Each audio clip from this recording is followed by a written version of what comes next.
Good evening, everybody. Welcome, and thank you for coming tonight. I want to start by telling the candidates that the places of where you are sitting is completely coincidence. I wasn't at the event on Tuesday. I had no idea this is how they were set up. Gentlemen from the audience and I were going to change them, but you already had your phones and papers out, so we didn't want to have our way with your stuff. Anyway, again, I want to say thank you very much. Tonight is the iLoveKent Kent City Council candidate debate. Last week we had the mayor's debate and we had a great audience. We had about 150 people. We received more than 36 reader questions plus about 20 or so throughout the course of the evening. So I was really pleased that it went so well. For those of you who don't know me, my name is Dana Newts. I'm the publisher of iLoveKent.net. I started iLoveKent about 10 years ago just to write about local businesses and local events. And 10 years later, here we are hosting our own event.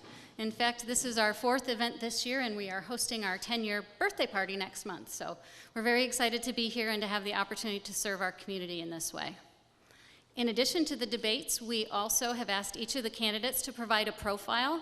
It's very similar to what you'll find in the voter's guide, but there are some Kent-specific questions. So you can go to iLoveKent.net, click on the debate tab, and you can access each of the profiles there. Also, if there's a question that you want asked tonight that we don't ask, their contact information is available on those profiles, so you can follow up with them directly. I will turn it over to Greg, our moderator. This is Greg Hafner from Curran Law Firm.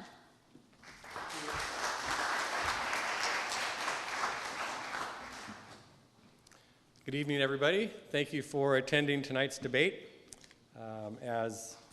As Dana said, we had a very good turnout last week, and I'm pleased to see so many people here after all the debates we've been having in the community. I understand there was another debate on Tuesday that also was able to provide information to those of us that are trying to find out what these people are going to do when they sit on the city council. So I want to encourage all of you to encourage all of your friends and family to get involved with what's going on locally, to definitely vote, and to volunteer in the community. The fact that you're here tells me that you do care about the city of Kent, and you're probably already talking to people about what goes on, but please make sure that you let people know what is piquing your interest about what needs to happen in the city of Kent. Being on the city council is not an easy thing. I don't have firsthand experience about it, but I do know a lot of people that are on and have been on the council, and I am very impressed with the amount of time that they put in for the benefit of our community. It is a paid job, but it is not a very well-paid job. I believe it's a little bit more than $14,000 a year, and these people will or are putting in far much more time than what that would amount to. So we want to really thank those people that are and have sat on the city council. So with that, I'm going to get things started. We are going to do a random roll of the dice. We've got a 6-sided dice, one for each of the candidates, and they are numbered 1, 2, 3, 4, 5, 6, going from my right to my left. I'm going to roll this on the table or on the stage, and it might fall off. No, 2. So Paul Addis is going to get the first question first. Is this the intro? What's that? I'm sorry, you're going to do the intro. Thank you. So you're going to do the intro first, and then we're going to go to your left. So Tony will be next, and then on down the line. So the first question is, who are you? Okay, so again, I'm Paul Addis. I'm running for position 2 on the Kent City Council, and I'm married to my wife, Kathy. April will be our 20th anniversary, so I'm looking forward to doing something fun for that. And I'm a U.S. Army veteran. I work for Alaska Airlines. I have 28 years of experience in the finance in Delta Airlines, 20 years, and 8 years at Alaska Airlines. And we're also very involved in the community organizations here in Kent, including Kent Adopt Street, Kent Community Meals, Kent Rotary events, Kent Hope. So we are very involved in the community, and I think it's that experience in finance, as well as my love for working for the community, that makes me a good fit for the City Council. It's something I'm looking forward to do to represent you on the City Council. Thank you. Thank you. All right, let's move on to the questions now. We're going to ask the same question in this first round to all 6 of the candidates, and we are going to start this one with Brenda, and then we're just going to cycle through. So, each city council member sits on 2 or 3 committees. Which 2 or 3 of the committees are you most interested in and why? And my understanding of the committees is that we have economic and community development, operations, parks and human services, public safety, and public works. Yes, I think the first one I would name is the Economic and Community Development Committee. And I say that because I believe for the city, any city, the business community is kind of the engine that drives it, whether it's you go out to eat at a restaurant, the choices you have, the jobs that are available in the city, that's kind of the engine, the economic, the revenue generator in the city. Even if someone gets a parking ticket downtown, they're probably down here because they're doing some type of business-related activity. So it really drives a lot of what provides all the benefits the city can give to its residents. And community development, I mean, that's what we're here for, to be in a community, to feel like a community, and to develop that kind of a feel where Kent is a great place to live, work, and play, a welcoming, warm, prosperous place to live, making sure that we're making the right decisions to develop the type of community and businesses that are going to cater to what the people want and make it an attractive place to be and to live. Also the operations, as Satwinder said, everything goes through the operations committee, and I think there's a lot of things we can do better in Kent when it comes to our operations.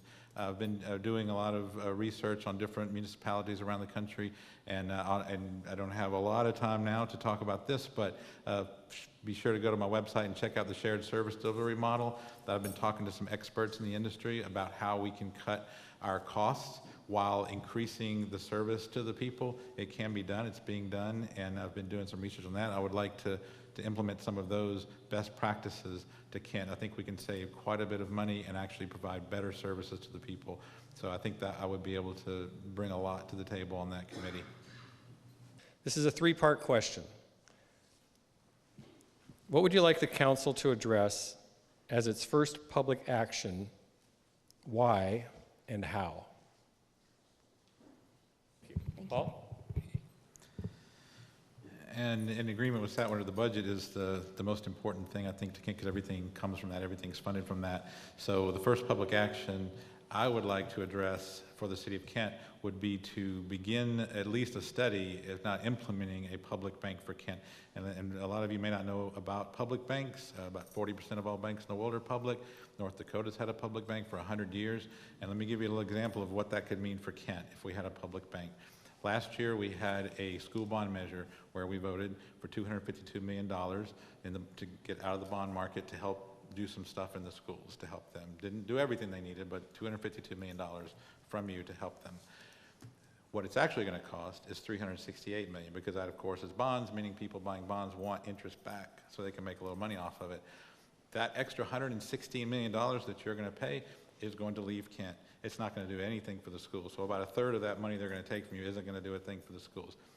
If we had a public bank, we could actually lend at low interest to the schools district, and that same money that you pay for that, all of it, that extra $100 million or so in interest would stay in Kent. And we would have an extra $100 million to do whatever we want with, include fund parks or anything else you'd like to do. So simply put, it lets us take control of our money, which we need to do. And it allows us to spend more and tax less because we've got that extra money staying here and not leaking out of the city. So that is one thing I would really like for us to do. There are cities across the country that are looking into this, and states as well. I'd like Kent to be at the forefront of that. That's very forward-thinking, progressive. I think that's the kind of ideas we need to look at for the future of Kent. The city is facing a financial cliff that will eliminate millions of dollars of revenue from the budget. What will you do as a city council member to ensure the city's long-term financial sustainability? All right, we're going to come down here to Paul and Satwinder, and this question is going to start with Paul. How can we make Kent a safer community? Okay, well, as someone mentioned earlier on, public safety is probably the top priority when you go out and talk to people in the communities. Of course, everything we have are the parks and the roads, the sidewalks you walk on, the businesses you go to. You can't enjoy those if you don't feel safe. And I sat down with Chief Thomas recently and addressed some of the concerns I had and had questions, and he had a lot of good answers. And I think the law enforcement here, I love the Kent Police Department. I think they do a great job. The problem they have right now is the staffing, obviously. I think right now the national average is somewhere around 16 patrol officers for 1,000 residents in a city, and we're at somewhere around 11 or something like that for 1,000. So we need more officers, first of all, and that's going to take some time to get them in the training pipeline.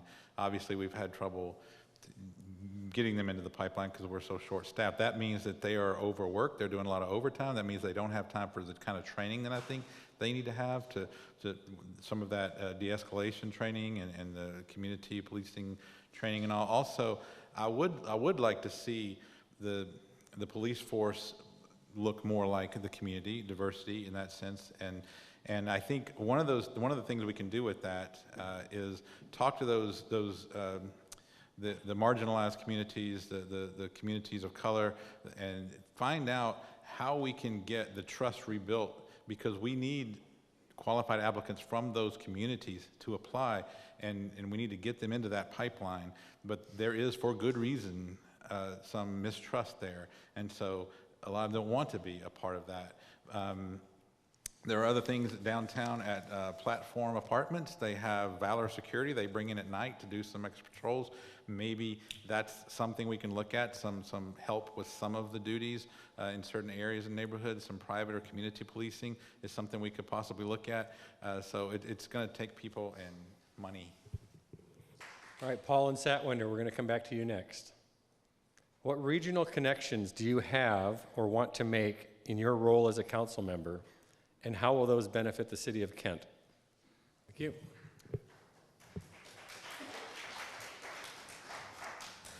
Yes, I've been very politically active in the Puget Sound region for years. I was elected PCO in the 1st Legislative District in Snohomish County. I was the Vice President of the Belltown Community Council down in Seattle. And on the Belltown Community Council, we work closely with the organizations that help serve the city, including folks like the defense, the lawyers who are working with it's called Law Enforcement Assistance and Diversion, LEAD, where they're trying to help get the folks that have the substance abuse problems to get them into treatment instead of into the criminal system, and it's worked very well to reduce recidivism. So I've got that experience and connections there with the folks like that from my experience on the Belltown Community Council, as well as working for an airline. I've got connections with the folks that are working with the Port Authority regularly, and we often are discussing issues that are pertinent to our region here around the ports. And Kent, of course, is close enough. Folks that work with the ports, the Boeing is right here in Kent, so a lot of good connections there. I've been endorsed by city council members from SeaTac, Kirkland, and Covington, so I've got a lot of great connections in office around the region, as well as last year when I ran for Lieutenant Governor of Washington, when I was at the Association of Washington Businesses debate in Spokane. After that debate, I was contacted by the AWB telling me that they said they really appreciated some of my ideas that I had. My perspective seemed to be a little unique and had a lot of great ideas, so they wanted me to be on their legislative advisory councils. So as an Alaska Airlines employee, we're already a member of the AWB, so I was happy to discuss with them some of the ideas on the legislation that's going through Olympia. So a lot of connections around the region, have been very active, and look forward to bringing those connections to help in any way I can with what we're doing here in Kent. Thank you all. So that ends the question part of our debate tonight, so we're going to end with closing statements. So I would be honored to represent you all on the City Council. I will work very hard to earn your vote in the next month. I'll be going out canvassing in the neighborhoods to finding out what is important to you. Satwinder would also make a fine council member. As Kent residents, either I will be representing her on the council or she'll be representing me. I don't like the term opponent because I don't think we're adversarial in that way. We're all on the same team. We're on Team Kent. And you're a part of that team as well. So please let your voice be heard in November at the general election. When this campaign is over, when my campaign is over, I don't want you to know how great I am. I want you to know how great you are. Because all of my proposals have that in common, the belief in you in overcoming the challenges we face as a city. I want to make this a welcoming, prosperous, and safe community. I believe that the only legitimate end of politics is people, and that's why I do this. That's why I have the endorsement of the vice chair of the King County Republican Party, the state chair of the Progressive Party, the state chair of the Libertarian Party, because they know I believe that. I believe in you, and that the answers are here in Kent for all the challenges we face. Thank you very much. So let's give it up for all the candidates. They've done a great job tonight. And thank you all for being here and being such a polite audience. I'm going to turn it over now to Dana Newts. Thank you.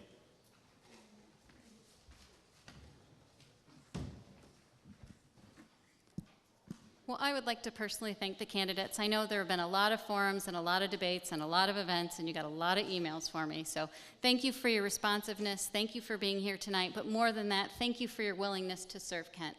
Whether you're elected or not, the fact that you care, the fact that you're studying these issues, that you're listening to residents and listening to voters to try to make our city a better place. Thank you.